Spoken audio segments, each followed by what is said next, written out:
সেইকাৰণে মমতা বেনাৰ্জীক বাঘিনী বুলি কোৱা হয়। মমতা বেনাৰ্জী সেইকাৰণে একক আৰু অনন্য। এবাৰ মুখ্যমন্ত্ৰী, পশ্চিমবংগৰ মুখ্যমন্ত্ৰী মমতা বেনাৰ্জীক উচ্চতম ন্যায়ালয়ৰ অধিবক্তাৰ ৰূপত দেখিবলৈ পোৱা যাব। মমতা বেনাৰ্জীয়ে এছআই প্ৰসংগত উচ্চতম ন্যায়ালয়ৰ মুখ্য ন্যায়াধীশ সূৰ্যকান্ত বিচাৰপীঠত যুক্তি দৰ্শাব। দেশজুৰি এছআইৰ যি ভোট চুৰি প্ৰসংগ তাক লৈ তোলপাৰ সৃষ্টি হৈ আছিল। আমি দেখাব বিচাৰিছোঁ আজিৰ মুখ্যমন্ত্ৰী মমতা বেনাৰ্জীক অধিবক্তাৰ ৰূপত দেখিবলৈ পোৱা যাব। উচ্চতম ন্যায়ালয়ৰ অধিবক্তাৰ ৰূপত এবাৰ মমতা বেনাৰ্জী আৰু মমতা বেনাৰ্জীক দেখিবলৈ পোৱা যাব উচ্চতম ন্যায়ালয়ৰ অধিবক্তাৰ ৰূপত। এছআইৰ প্ৰসংগত মমতা বেনাৰ্জীয়ে আজি যুক্তি দৰ্শাব। মমতা বেনাৰ্জীয়ে আজি উচ্চতম ন্যায়ালয়ত যুক্তি দৰ্শাব এছআই প্ৰসংগত। সূৰ্যকান্ত বিচাৰপীঠত যুক্তি দৰ্শাব আৰু ন্যায়াধীশ জয়মাল্য বাগচি, ন্যায়াধীশ বিপুল পাঞ্চালীও থাকিব আজি এই বিচাৰপীঠত। শেহতীয়াকৈ দেশজুৰি যি চৰ্চাত আছিল এছআই প্ৰসংগ আৰু সেই এছআই প্ৰসংগত মমতা বেনাৰ্জীয়ে আজি যুক্তি দৰ্শাব। দেশজুৰি যি এছআই প্ৰসংগ বিতৰ্ক সৃষ্টি হৈছিল, ভোট চুৰি প্ৰসংগ আহিছিল আৰু সেই এছআইৰ প্ৰসংগতে এতিয়া যুক্তি দৰ্শাবলৈ সাজু হৈছে মমতা বেনাৰ্জী। মমতা বেনাৰ্জীক আজি উচ্চতম ন্যায়ালয়ৰ অধিবক্তাৰ ৰূপত দেখিবলৈ পাব আৰু এইগৰাকী মমতা বেনাৰ্জীক সেইকাৰণে বাঘিনী বুলি কোৱা হয়। কাৰো কাৰণে ভয় নকৰে, কোনো কেন্দ্ৰীয় চৰকাৰ, কোনো মন্ত্ৰী বা প্ৰধানমন্ত্ৰীলৈ ভয় নকৰা বাঘিনী বুলি এইকাৰণে কোৱা হৈছিলে মমতা বেনাৰ্জীক। প্ৰতিটো মুহূৰ্তত কেনেদৰে কেন্দ্ৰত আচলতে বিজেপি চৰকাৰৰ বিৰুদ্ধে যুঁজ দিয়ে সেয়া প্ৰতিপন্ন হৈছে আৰু উচ্চতম ন্যায়ালয়ৰ অধিবক্তাৰ ৰূপত আজি যুক্তি দৰ্শাবলৈ সাজু হৈছে। এছআই প্ৰসংগত মমতা বেনাৰ্জীয়ে এখন আবেদন দাখিল কৰিছিল উচ্চতম ন্যায়ালয়ত আৰু সেই আবেদনত আজি নিজেই তেওঁ যুক্তি দৰ্শাব।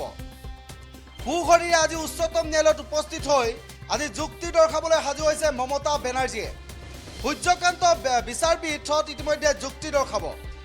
জয়মাল্য বাগচি থাকিব, বিপুল পাঞ্চালী থাকিব। এই বিচাৰপীঠতে আজি এছআইৰ প্ৰসংগত যুক্তি দৰ্শাব মমতা বেনাৰ্জীয়ে। যি সময়ত দেশজুৰি তোলপাৰ সৃষ্টি হৈ আছে এছআইৰ প্ৰসংগত ইতিমধ্যে কৈছোৱে যে কেইবাখনো ৰাজ্যত এছআইৰ জৰিয়তে বিজেপিয়ে ভোট চুৰি কৰাৰ অভিযোগ উত্থাপিত হৈছিল আৰু এইবাৰ পশ্চিমবংগত যিধৰণে এছআইৰ যি প্ৰক্ৰিয়া আৰম্ভ হৈছিল, যি ভোটাৰ সংশোধনী যি ব্যৱস্থা তালিকা ইতিমধ্যে প্ৰস্তুত কৰা হৈছিল আৰু তাৰ পাছতেই তেওঁ জীৱিত লোকৰ নাম কৰ্তন কৰি বিভিন্ন ধৰণৰ অভিযোগ উত্থাপিত হৈছিল যে জীৱিত লোকৰ নাম কৰ্তন কৰি ভোটাৰ তালিকাত নোহোৱা কৰি দিয়া হৈছে। এইসকল এনেধৰণৰ অভিযোগৰ পাছতেই মমতা বেনাৰ্জীয়ে উচ্চতম ন্যায়ালয়ত আবেদন দাখিল কৰিছিল আৰু নিৰাপত্তা আৰক্ষী দেখুৱাইছোঁ আজি উচ্চতম ন্যায়ালয়ৰ ইতিমধ্যে চৌপাশে ইতিমধ্যে দেখিবলৈ পোৱা গৈছে কটকটীয়া নিৰাপত্তা আৰক্ষী ইতিমধ্যে গঢ়ি তোলা হৈছে। আজি এই এছআইৰ প্ৰসংগত যিহেতু মমতা বেনাৰ্জীয়ে উচ্চতম ন্যায়ালয়ৰ বিচাৰপীঠত যুক্তি দৰ্শাব, তাৰ পাছতে যিকোনো পৰিস্থিতি হয়তো হিংসাত্মক পৰিস্থিতি সৃষ্টি হোৱাৰ সম্ভাৱনা আছে, তাৰ বাবে কটকটীয়া নিৰাপত্তা আৰক্ষী গঢ়ি তোলা হৈছিল। দেখা গৈছিল বিগত সময়ত মমতা বেনাৰ্জীক বাধা দিবলৈ যোৱা আৰক্ষীয়ে কেনেধৰণেৰে থৰকাচুটি হেৰুৱাব লগা হৈছিল, কেনেধৰণৰ ব্যৱস্থাৰ মাজেৰে আচলতে দেশখন চলিছে তাক লৈ প্ৰশ্ন উত্থাপন কৰিছিল মমতা বেনাৰ্জীয়ে। আৰু তাৰপিছত ইতিমধ্যে এছআইৰ প্ৰসংগত উচ্চতম ন্যায়ালয়ত যি আবেদন দাখিল কৰিছিল সেই আবেদনৰ পাছতেই এতিয়া মমতা বেনাৰ্জী চৰ্চাৰ বিষয় হৈ পৰিছে।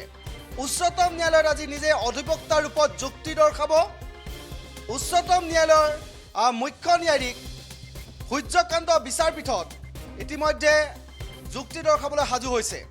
আৰু এইগৰাকী মমতা বেনাৰ্জী যাক বাঘিনী বুলি কোৱা হয়, যাক আচলতে অনন্য ৰূপত দেখিবলৈ পোৱা যায়, পশ্চিমবংগত যি এছআইৰ জৰিয়তে ভোট চুৰি সৃষ্টি কৰিছে তাৰ পাছতো ভোট চুৰি কৰাৰ চেষ্টা চলাইছে বিজেপিয়ে। সেই অভিযোগৰ পাছতো পশ্চিমবংগত মমতা বেনাৰ্জীয়ে কৈছে চৰকাৰ গঠন তৃণমূল কংগ্ৰেছেৰে হ'ব পশ্চিমবংগত আৰু বিজেপি চৰকাৰৰ নেতৃত্বত নিৰ্বাচন আয়োগে যি এছআইৰ প্ৰসংগত যিবোৰ অভিযোগ আছিল বিজেপিৰ জৰিয়তে বিজেপি চৰকাৰৰ জৰিয়তে যেনেধৰণৰ ভোট চুৰি প্ৰসংগ অভিযোগ আহিছিল এই সকলোবোৰৰ ক্ষেত্ৰত এতিয়া আজি যুক্তি দৰ্শাবলৈ সাজু হৈছে মমতা বেনাৰ্জী। আৰু আমি কৈছোঁৱে যে উচ্চতম ন্যায়ালয়ৰ সন্মুখত এতিয়া কটকটীয়া নিৰাপত্তা বেষ্টনী গঢ়ি তোলা হৈছে আৰু এই মুহূৰ্তত আমি আজিৰ দিনটোত কেনেধৰণৰ যুক্তি দৰ্শাবলৈ সক্ষম হ'ব মমতা বেনাৰ্জী, উচ্চতম ন্যায়ালয়ে এই গুৰুতৰ অভিযোগ কেনেধৰণে গ্ৰহণ কৰিব, মমতা বেনাৰ্জীয়ে যি অভিযোগ আনিছে এই অভিযোগ কেনেধৰণে গ্ৰহণ কৰিব আৰু কেনেধৰণৰ যুক্তিৰে আজি মমতা বেনাৰ্জীয়ে তোলপাৰ সৃষ্টি কৰিবলৈ সক্ষম হ'ব পৰৱৰ্তী সময়ত এয়া লক্ষণীয় হ'ব।